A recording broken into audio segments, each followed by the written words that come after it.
Good afternoon, you guys. Welcome back to Spilling It. I'm getting my boobs removed. Whoa. Just jumping I'm right getting out there. Explant. I couldn't hold it in any longer. Jeez. I couldn't hold it in any longer. She's been wanting to talk about this for Months. Yeah.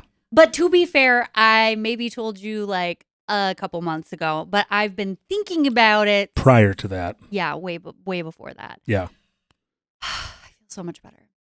All right, that's you it. feel Thanks, like bye. a whole weight lifted off your chest? Yeah. 5-minute episode. That's it. It's a wrap. That's all we got. All right, should we start from the beginning? Yeah, we're going to get into it. I'm assuming Let's we get are into going to it. talk about when you had them done, Yeah. what you've been experiencing since, Yeah. and the reason behind why you are having an explant procedure done. All the research that we figured out. Yes. Can I just say, first and foremost, if you have implants or you are going to be getting implants in the next whatever, Yep. I just want to say that everything that I'm saying is my personal journey. Correct. This does not mean it's going to happen to you Yep. or happen to your sister or happen to your friend. It doesn't mean that. Everybody's body is so different. And I Yeah. think the one thing that I have learned through my entire journey or life of being Cort is everyone's journey is different. You Yep. can't tell somebody, like, listen, you're going to get breast plantain illness if you get boobs, or you're going to have this because I had this. That is not the case. And I really, really, really don't like people pushing their experiences Yep. on to me because everybody's experience is so different. Correct. So this is coming from purely Cort's journey. Yep. Not anyone else's. And if anyone else has had an experience like this, hey, listen, reach out. Yep. We would love to have you on the podcast too. But I just wanted to start the podcast with that because I know that people are going to immediately be like, oh my God, she's telling me to get my implants out. Yep. Listen, I would never tell you to do anything. I am not that kind of a person. No. I've never been. It goes against the whole reasoning as to why we started this podcast, for people to just share about their personal experiences in a very non-judgmental way. Correct. So it's a very good disclaimer to give. Yeah. That, hey, we're just going to share our experience, your experience with it. Which, do with it what you may. Yes. It's just information, right? Yep. And I think throughout life, we gather information and we do better the more we know. And I know more. And it's only just based off of my body, though. So Correct. I know friends of mine who have had theirs for years. They've had no problem. I know friends of moms who's had them for a long time and not had problems. So I just wanted to share that. But let's start from the beginning. 100%. So growing up, I was a gymnast, and gymnasts are not known for not having boobs. I mean, basically, some do, some don't. I mean, not very chesty. Can we say that? Yeah, but we did a lot of chest exercises. True. Like I was very tough there. But after I graduated high school, I know we talked about this already, but I went through an eating disorder. I lost a lot of weight. Yep. Most of that was in my boobs. And since after high school, I've always stayed on just a thinner side versus, right? Do you think? Yeah, compared to mid high school. Yeah. In high school, I was bigger, I should say. And so I've always, I think after I had both of the kids, I breastfed and then didn't breastfeed and breastfed and didn't breastfeed. I was like, you know what? I'm going to get boobs. And I had said, I've said that since I was 24, probably. Yep. And Ethan knew. Ethan was like, yes, whatever. Go for it. I don't care. Yeah. I've been from the beginning. I was actually quite against it at first. Yeah. Like I was like, no, you don't I love them the way that they are. There's no reason to. You don't need anything fake in your body, blah, blah, blah. But obviously you had your reasoning, and I was going to, the more that we talked about it and the more the reasoning you gave behind why you wanted to, and kind of getting more of that confidence back was, it made sense in my mind. And so I was like, hey, I'll support you whichever way you go. Yeah. Ethan is not much of a tell me I can or can't. obviously we're going to discuss it because it's expensive, right? You can't just you don't just get fake boobs. Yep. So I think my biggest thing for me personally is I've grown up a tomboy. Yeah. So there's me and my sister, right? My sister, just think pink and purple. Think Cort, as I played baseball with the boys. Yep. I literally was on a baseball team with boys. I was the only girl. I was a gymnast. Climbing trees, building forts, I broke dirty. my arm. Yes, I literally broke my arm from climbing a tree and missing a branch and jumping to the other one, missed it. You know, I landed on it. I have always felt a little tomboy-y. I just didn't feel girly. Pink on me. I can't.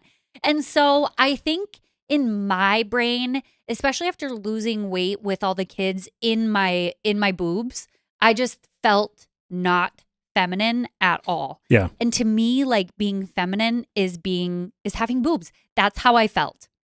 That's literally how I felt. I do not think that anymore. Yep. At all. Yep. I think that's ridiculous. But in my brain, I felt like it was going to give me more confidence too. So, my friend got her boobs done. They were amazing. I remember being like, where did you get them? Who did you go with? I'm the kind of person, I am not going to do research. That's Ethan's forte. It's my department. Yeah. So for me, I was always scared because I thought I was going to go under and I was going to wake up and my doctor was going to give me huge boobs. And I absolutely didn't want huge boobs. At first I wanted natural, right? And why are you laughing? I think the amount of the number of times that we had to confirm with the doctor that we chose, go through again how you're going to take this when I'm under, they kind of picked out what we think it's probably going to be, one smaller, one larger, obviously like you mentioned with being a gymnast. Yeah. We knew that it was probably going to display a little bit different than it would in somebody that didn't have those tight pec muscles. Right. So they had to go maybe a little bit bigger to get kind of that more natural look. Yeah, and we'll talk numbers too. Yep. The first set we talked about, which a lot of them don't know that I got a second set of titties. Yeah, you didn't share that part. I did not share it with many people. There is a reason for that, but I will get into it because this podcast is just there's always just this veil almost on Instagram. Yep. But I feel like with podcasts, you get the full story. Correct. Because we have time for this whole story. Yeah. So you can't share all this in a reel. No. So, anyways, I was freaking freaked out because I heard plenty horror stories. Yep. Of people we know I said I wanted a B and the doctor said I would look better with a D. So I came out with these huge boobs. Yep. I did not want that. Yeah. So this doctor, he was amazing. He's not practicing anymore. I really wish he would because I would refer anyone and everyone to him. Yes. What was his last name? Hoffman. Thank you. So he was great. My friend got hers done and that's who she used. So we went to him. My first set was 300. 310? Wasn't it? No. I can't remember. It was why was I thinking 350? No, it wasn't. That was the debate. I remember. Okay. So I got 300 and or 325 right around there for my first set. And because I was a gymnast, at first they were amazing and I loved them. But after I had them, I was like, wow, I wish I would have went a little bigger. And I know just a little bit. Everyone says that. So listen, if you're debating getting boobs and you're debating on a size, go with a bigger size. Yeah. Just straight up telling you that right now because you'll probably want it. Not like B to D, but if you're thinking about doing a full B, maybe talk about a small C. So if we're talking numbers too, he made it seem, he said to me, okay, if there's 300 and you're going between 300 and 350, that's like a tablespoon of liquid in that implant. So it's not drastically bigger when you're thinking of going from 300 to 350 or 300 to 325. Yep. Just go with the bigger size because really at the end of the day, you'll get more volume. That's a good way to put it to have people understand. Yeah. exactly kind of what the difference is. It's subtle. It's very, very subtle. So anyways, I got them, loved them. Then I realized they were maybe too natural. Yep. And so I was like, man, I really wish I went bigger. Yeah. And thank God Ethan is a patient man, because now we're 3 years later and I'm like, oh my God, I want him out. But, I talked to him. I was doing all my checkups and I was like, how big of a deal is it just to swap out the implants for something bigger? The second surgery was so much easier. Yeah. My first surgery was I was sore for a long time. Yeah, at least a month, I feel like. Yep. I had bruising on my sternum. Mm-hmm. I had bruising all on the sides of my boobs here. Kind of up into your armpits a little bit. Up in my armpits. Oh my God. And there was just so much swelling. Yep. And it really, it was sore. But he said, to be fair, your chest is one of the tightest chest muscles that I've ever worked on. Yeah. Which means because they're so tight, my muscle, because I did it under the muscle, I did full on under the muscle. Because they were so tight, it basically holds that implant in closer to your chest than somebody who has a little bit of a weaker chest muscle. Yeah. They will get that more protrusion or like volume. Yep. Because it's just a little bit looser. Yep. So because of that, and being a gymnast and doing all of my chest just being really tight, he was like, you would look good with just another size up, which was 415. 415. Yeah. And I wasn't super lopsided, so I did 415s in each side. Yeah. There's a lot of people that'll do different size implants because they naturally have one breast that's smaller than the other. Yep. And then you can make that size up in the implant. I just have to go on the record and say I absolutely love my boobs. I love the way that they look. I love them. Yep. But I do feel like I'm in a different space right now. From my point of view, I think one of the main, which you'll get into, obviously the other part of why you're looking at getting them removed. But I think you're more in more of a natural stage of your life, as in, like you're cutting things out. You've gone off your ADHD meds, which I know you mentioned in the previous podcast. And so you're taking kind of more of this natural route, and those obviously are not natural. Yeah. You're wanting to be more you. Yes. And natural, but also, if you're wanting to jump into it right now, what else have you noticed in the last, so when was it from the last? My first implant surgery first implant. Labor Day weekend. And your second almost one 3 years ago was 6 months later in April. Yeah, springish, April or so. So it's been a couple years. Yeah. Just over 2 years that you've had them. Mm-hmm. And during that time, you have noticed what kind of significant changes that have kind of led you to start looking into Explant? Yeah. Have you noticed anything different? Yeah. I mean, the more that we've talked about it and the more that I've kind of sat down and really thought about it, part of the main reason, obviously we've talked about breast implant illness, or BII. Yeah. So it's something that's very close to home right now that we've been doing a lot of research on. We've listened to a few podcasts on it, talked to multiple doctors about it, different appointments that we've had. And I think for her, the two biggest things that have seemed to have been more prevalent now in the last couple of years is brain fog, anxiety, headaches. Those are like some of the top 3 symptoms of breast implant illness. Yeah. Which is like a sneaky, it's like a sneaky thing, because in these 3 years, my daughter has had 2 brain surgeries. Yep. We are currently going through some unknown things. Yep. And so it's like, oh, my anxiety, you can write that off to anything. Yep. Brain fog. I got diagnosed with ADHD last summer. I don't think I've ever, I know that I've obviously have had ADHD my whole entire life. Yeah. But finally has gotten diagnosed with it. But if you guys followed me a year ago, I was chasing my tail trying to get diagnosed with with ADHD Mm-hmm. because I thought, okay, my forgetfulness is the worst it's ever been. My brain fog is the worst it's been.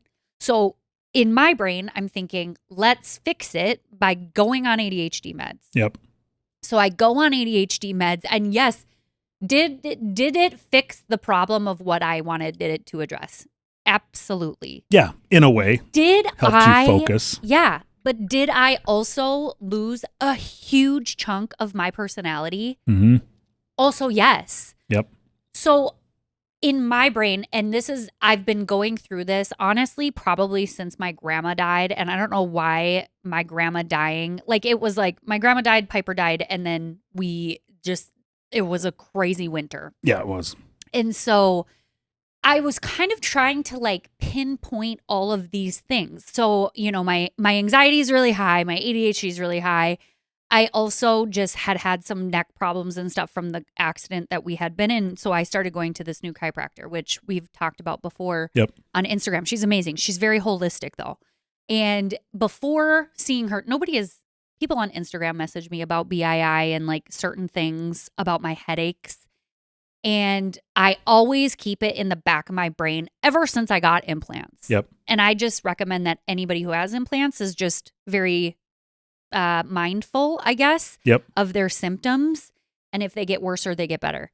But I think I felt like I was trying to fix problems that weren't problems before I had implants. Mm-hmm. And I'm just masking them with meds. Like a headache pill, implant pill. What the fuck? ADHD meds. Yeah. And then it just, and then I went on my ADHD meds. Then my headaches got worse. Yep. And so I had a full on breakdown moment where I'm like, I've lost my wedding ring twice now. Yep. Still MIA. Still gone. I just beat myself up. Ethan knows this. Like I beat myself up so bad.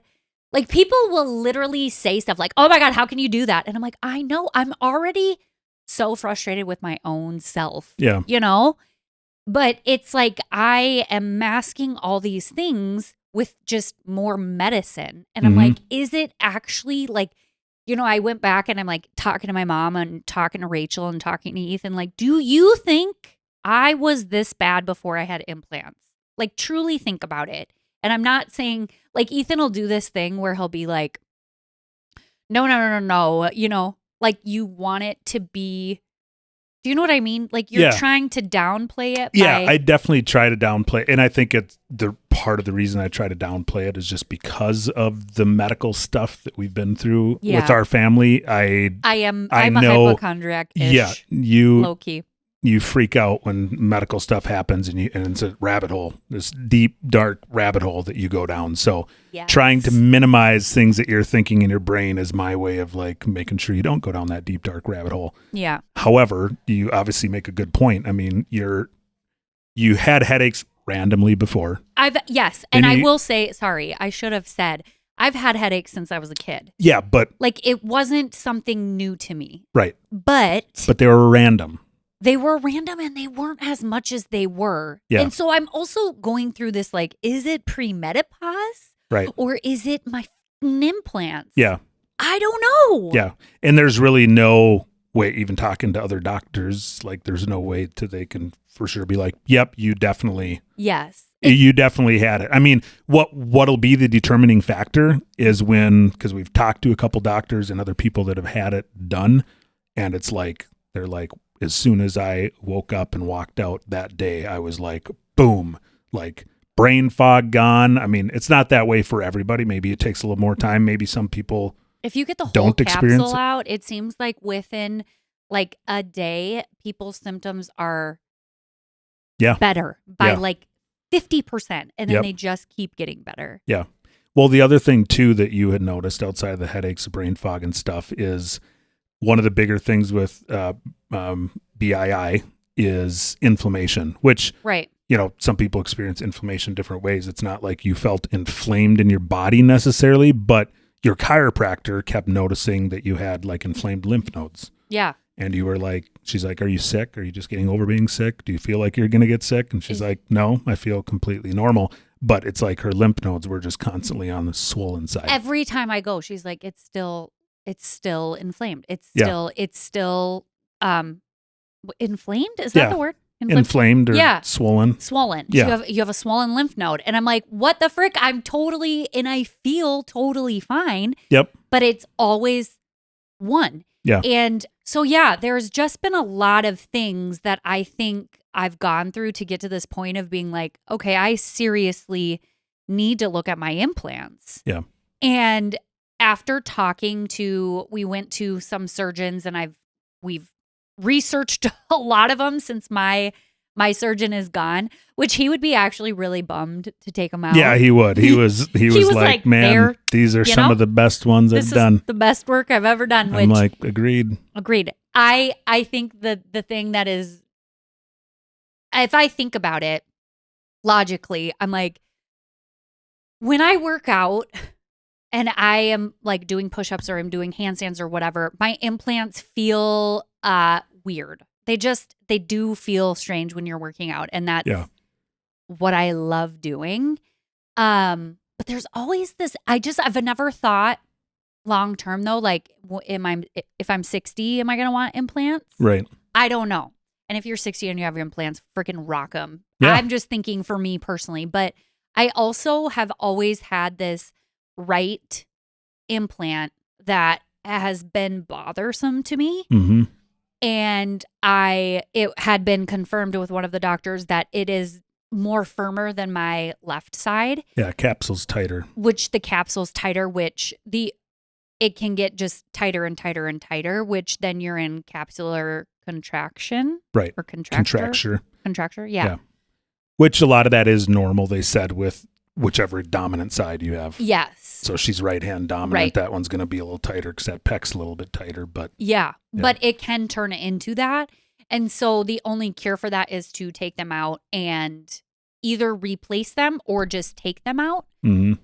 Get this. You will die. I'm not doing this. I wish I was purely for like your guys' purposes so you could see. I would love to watch this. Mm-hmm. But we talked to one of the doctors that we're going to go to. She can do it in office. Yep. You can be in the chair and get your implants removed awake. Just a local anesthetic. So imagine you're sitting in the doctor's bed and you have a Xanax or whatever, and they just cut open underneath your boob, take the implant out, and you're on your merry freaking way home. Yeah, they're like in and out half hour the most. Hour probably. I'm like, what? Yeah. Is that not crazy? I would just love to record your face. Yeah, I wish I was in the procedure. Wouldn't that be? It'd be fun to watch. You would love get that. Some content. I wouldn't love that, but I know you wouldn't. But there are two ways to get them out. The other way is you can do it that way in office, literally, and it's so much cheaper. However, they don't take the capsule with it. Correct. And so what I've been learning is that the capsule, that's just basically your body's way of forming a little barrier between you and the implant, because your body goes like, hey, this is a foreign object. Yep. I'm going to protect you from it, which to me, that seems like a sign to me that maybe your body doesn't want it in there. But listen, right. That's just me. That's yeah. just me, because I obviously have implants. Yeah, and your body does that with anything. Yes, I mean, you like get screws. You know what I mean? I was bouncing on a bed one time and I got a pencil like stuck in my arm, and there was a piece of lead that was like lodged in my arm for like the longest time. And then it formed there. Yeah, your body just naturally, anything that's unnatural, that's not what you were born with, that goes into your body under your skin, your body's going to naturally make this capsule around it. Yeah. As kind of a, like you said, hey, this is not supposed to be here. I'm going to protect you. Protect you and cover it a little bit. So that, when people have BII symptoms, you will want to get your implants out and get that capsule out. Also, for, there's two ways you can do it. You leave it in. It doesn't give you any more volume. Yeah. I asked because Correct. I was like, okay, is it's like big enough that like maybe, because I'm just afraid I'm going to be concaved, because you guys, I was flat as a pancake. Yeah. Maybe not a pancake, but. This is what they did in the office when Courtney asked about if I lose volume by taking the capsule out. This is a capsule, and they had a piece of an implant or an implant that was just sitting on the table, and they just put it over the top. They're like, this is how thick the capsule is. It's literally like a piece of tissue paper. Yes. So it doesn't affect your size at all or your volume. Right. And some people can get flat fat transfers into the breast if they have fat to give. Yeah, she said I couldn't do that. Mm-hmm. But you can just get the implant out, and if you leave the capsule in, your body just breaks it down eventually over the years. Yep. So if you're somebody who's like, you know what, I don't think I have BII symptoms, but I just, I don't want my implants anymore, you could literally go in office for half the price. We were quoted like $3,000. Yep. To take them out in office, and then you go home and you're on, you have restrictions for like 3 weeks. That sounded amazing to me. Yep. That very much was like, oh, I could do that. However, I thought about it more, and I'm definitely going to get the capsule out. Yeah. So talking about it and like discussing it, this wasn't something we just jumped into. I've literally been thinking and researching about this, even though I said I'm not a researcher. Yep. I kind of am. Yeah. On certain things. There's pros and cons to both ways. There is. But yeah, so it's been like 6 months that I've been like, capsule or no capsule. Mm-hmm. Like if my body ends up breaking it down, like then my body can clear it out. But then I think, do I want, if I'm getting the implants out, part of me just like wants to be done with it. Yeah. And go, you know what? Goodbye. The stories of people being like, I feel so much better immediately, right, to me is a sign that like, okay, I want to have these symptoms but no implants, right, for 6 months, a year, 2 years, until it breaks down, or do I just want to get it all out? Yeah, because essentially the way they described it is that capsule is, because it's touched the implant, it is also considered a foreign object, which is why your body breaks it down. Yeah. But if you still are leaving a foreign object that's touched the implant in your body, that can potentially prolong that BII until it breaks it down. So you wouldn't, it might be a gradual thing that maybe a couple years later you're like, maybe I am doing a little bit better, as opposed to like a night and day difference. Yes. Like I came in and then a couple hours later I walked out and, oh my gosh, my brain fog. Like, right. It's strictly out of curiosity. Yeah. I'm excited to, maybe I get Cort 2.0. Again, yeah. 2.0 after I got off Adderall too. Yeah. 3.0. I think it'll be very interesting. The downside to getting it all removed is it's a bigger scar, which honestly I don't give one shit about. I don't care about scars. Mm-hmm. I know that you don't care, so I'm like, it's not something I even am bothered by. Yep. The thing that I'm bothered by is the drains. Yeah. I've never had drains. I didn't have drains with any of my implants. And so that's the one thing that I'm like, yep. Don't love that idea. And I fully, if you're going to ask me, like, would you do it again? Do you regret it? I honestly don't regret anything. No. I don't. You don't. And your personality is not what, like, once you make your mind up about something, there's no way of talking you out of it. Right. Like, you are the type of person that needs to experience things for yourself. Yes. And then you make your decision based off of, all right, do I like the decision I made? No, I don't. Then I'm going to change it. Yes. And nobody's going to tell me I can't change it. Like, you are a very independent person, which I learned a long time ago, which is why I'm just like, whatever. If you want to get them out and you think it's going to make you healthier, like, there's research there. Right. So.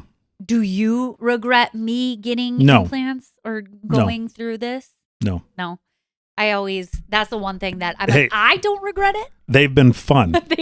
Exactly. Can I say that? You got 3 more months. Yeah. That's it. You got 3 more months. I'll get my use out of them for the next 3 months. But to be honest, like I said before, I was originally against it, and I didn't care if she got them or didn't get them. Yeah. I don't care if she gets them out or does not. I think what you would care is if I got them out and then I was like, oh, I missed them. I'm going to put them back in. You'd be like, babe, there's got to be a we no. Yes. But there may be a firm foot put down at that point. I don't think that won't, honestly, I think since I've gotten them, I have missed being able to fully sleep on my stomach comfortably. Yeah. Or you like even laying on me comfortably. Yep. Because he'll lay on me and I'm like, it's just like a little. Yeah. If I'm just like snuggling and laying on your boob to watch a movie, you're like, Yeah. But you were like, oh, it's a nice pillow. I'm like, I can't. It's a firm pillow. Breathe. But no, I would never regret it. I think for me personally, what I regret is like, first of all, I can't look into the future, and I don't like looking in the past and going, wow, that was really stupid. I just think it's a learning thing for all of us. And I also am one of those people that I was like, yes, when I got my implants, did I know that BII was a thing and real? Absolutely. Yeah, you had hundreds of people that reached out. Don't do it, don't do it, don't do it. Hundreds. Like, you know what? Yes. I'm doing it. So many people, and a lot of people unfollowed me, and they were actually very mean to me about getting implants. But if it's against you and whatever you believe, that's fine. Don't push that on other people, though, because for me, if my best friend were to tell me I'm getting implants, I'd be like, go get it. Just remember, just to look out. I would never push that like everyone's going to get BII. Yeah. Because it's like, I just don't think everyone really has it. No. Some people literally are totally fine. Agreed. I don't know. Maybe that's just me, but. Yeah. No, you make a good point. I think it's a great time to just reiterate like you did. That's the whole reason you gave the disclaimer in the beginning was I'm just sharing my experience. Yeah. That's all I'm doing. I'm not trying to push anything. Yeah. And I think the more people out, whether it's this issue or any topic, like the more that you can just share your opinion in a nice way, like, hey, maybe, like it. Just I love people when they say something like, just keep an eye out for this, and this. My friend had it and it was horrible for her. Yeah. Not saying you're going to get it. Just keep an eye open. Like that to me is like, yes, of course. I will. As opposed to don't do it. Don't know. That's horrible. Blah, blah, blah. And unfollow. Like, come on. You can. If you're that, sometimes I just think when people are unfollowing because they don't agree with whatever you're doing or whatever you're saying, we get to all have our own opinions. There is stuff that Ethan does that I don't agree with. I was just going to say, you and I disagree on a lot of things. Yeah. We're not divorcing over it or unfollowing each other. Well, listen, just kidding. But yeah, I just don't think there's a really good way to put it. And I think, I've seen even people saying on Instagram, other influencers and content creators being like, I'm getting implants. And the comments, I'm like, oh my gosh. Either people are 100% go girl, do you, which that's me. I am your biggest cheerleader. Yeah. I would never tell you, if you tell me you're going to go do something crazy, I'm like, I'll do it with you. Yeah. Like, go girl, you do it. Yep. Because it doesn't affect me. Yeah. So I don't get like that upset about it. It's like with that theory, just like let them do it. They will learn their journey. Mm-hmm. As much as you want to prevent people from going through hard things, you do have to sometimes just let them go through hard things by themselves and learn. And that's what I've done. Yep. So if you've been like, I told you, you were, yep, you did. Yep. You did, which is fine. I would never regret it though, because I look back and I go, I did it. I tried it. I loved them. They made me feel a little crazy. So I freaking but I would never know that unless they were in my body. Correct. You know what I mean? I would have never known if I didn't do it. Yep. And it's my mistake I don't even think it's a mistake. I don't call it even a mistake. No. I'm like, it was love a learning, my call boobs. it a learning experience. Yeah. Yeah. So, it wasn't a mistake. There was some fun that was had. Oh, lots of fun. I like showing them off. They're really fun. I just think right now in the way that I am growing and thinking and learning about all these new different things and toxic, non-toxic, learning more ways of dealing with my anxiety versus trying to medicate my anxiety, or learning how to deal with my ADHD and not medicate, which, listen, Nevaeh's got ADHD and she's medicated. I am not against medicine or medicating for any of that. Yep. I'm just learning how to be more, I think it's just like for me, you know? You're on, like I mentioned earlier, you're on more of a natural path right now, natural journey. You're trying to retrain your brain and get rid of your headaches and brain fog and anxiety. I'm excited to see the combination of what you're currently doing and having your implants out and see if, like we said, Courtney 3.0, 4.0, whatever. Right.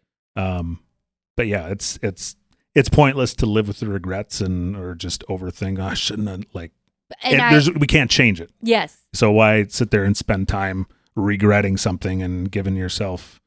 I even said, it's not that I think what I regret is I hate that word. I just really do. It's not even that. It's more I was hard on myself because I'm like, oh, if I think about this, that money could have been used for something better instead of my boobs. Yeah, I think that's the only part that you've mentioned that you regret is just like the expense of having it done and then undone, which, is what it is. It is what it is. So, if you guys want to follow along the journey, follow me on Instagram. I will absolutely be sharing everything that I'm learning. I did stories on it when I got my first boobs. When I got my second set, I specifically didn't share on Instagram on purpose. Yeah.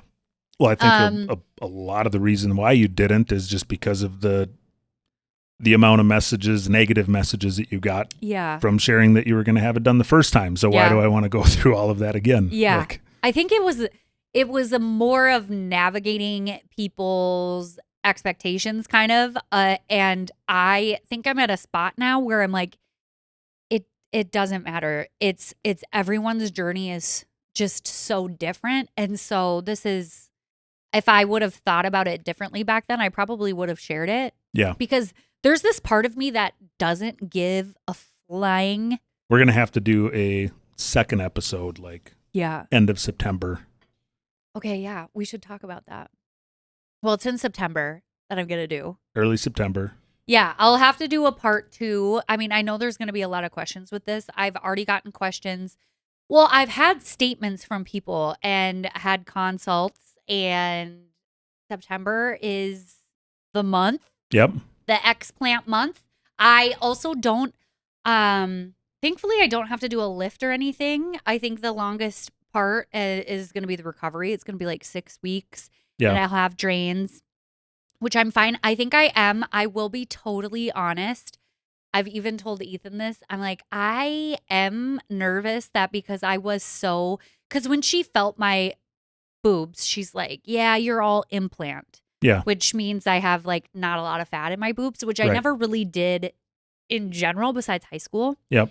And so I think that's the part that I'm more nervous about is taking them out and being like, oh my gosh, what the frick did I do? Yeah.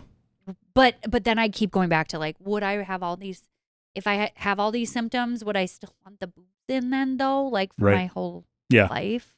It's a juggling act. Yeah. Balancing the pros and cons. I think the biggest thing for you in making your decision, what you just mentioned, but also just the drains, that's been your biggest debate of just should I just do the quick half-hour, quick procedure, local? That sounds so quick and easy. The drains is the biggest thing that I think made you really want to consider maybe leaving the capsules in. But yeah, that I've definitely made up my mind on that one because I don't want to leave that in. If I'm getting it out, I might as well get it out, you know. But the drains at the end of the day, it's 10 days. Okay, I can handle 10 days versus 6 weeks. I'm just more what am I? Right. Which really at the end of the day, I don't want to be concaved, but I'm also well, I'm going to have to suck it up. I don't care. Well, and the other thing I think is worth mentioning, the individual that we spoke to at the office that we're planning to go with, that doctor, her nurse said because Courtney's only had him in for 2 years, 3 from the original set that was put in. Which will be 3 by the time I get these out. Yeah, she said because it's only been that short amount of time, like she's going to bounce back and essentially look the same as you did prior to the procedure, prior to you having them in. So we'll see. They were still there. Yeah, they were still there. They were little, but that's what they were. And I'm actually kind of excited just to have. I tell Ethan this all the time because I would always be like, look at my sternum, because I never had any boobs or cleavage. Yeah. To like cover my sternum. You could always see it. And I'm like, well, you're going to be looking at my sternum again. Back like, to Sternumville. Which it's fine. I honestly am just kind of excited to hug somebody and feel like normal here again. I'll be able to like touch my elbows again. Yeah. Like my boobs are that big. But anyways, so if you guys have any questions, let me know. You can message me on Instagram. Follow along on the journey. If you have any advice, we'd love to hear it. Yeah. If you have any questions about anything, let me know. Yeah. I'm an open book over here. Yeah. Ask on the Instagram. Put a comment in either Apple, Spotify, or YouTube. Yeah. Where this podcast will live. Yep. And we'll see you in our next one. Bye. Peace.